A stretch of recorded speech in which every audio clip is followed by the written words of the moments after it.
Welcome to Samba Samba. Enjoy the video. You begin by pinpointing where price has repeatedly paused or reversed. Draw horizontal zones across the most recent swing highs and lows on 1-hour, 4-hour, and daily charts. Focus on areas with clustered touches rather than single candles, because repeated interaction defines true support and resistance. Once done, check volume and wick patterns.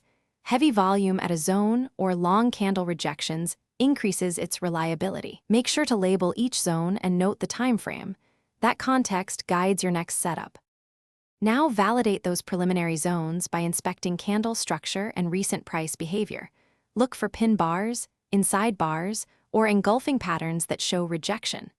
Once validated, refine wide zones into tighter 1-3 bar price ranges so entries and stops are practical. Also, overlay simple confluence tools. A nearby 50 MA or a Fibonacci retracement often aligns with strong zones. If multiple signals converge, priority increases. If not, treat the area as lower confidence and reduce position size accordingly. Finally, set precise entries and risk. Place limit orders near the zone edge, stops beyond the extreme wick, and targets that respect at least a 1.5-to-1 reward-to-risk ratio.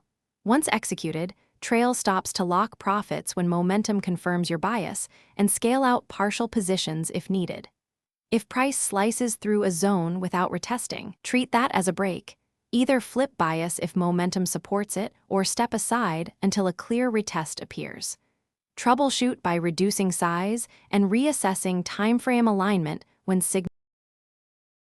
Thanks for watching. Consider subscribing if we helped you.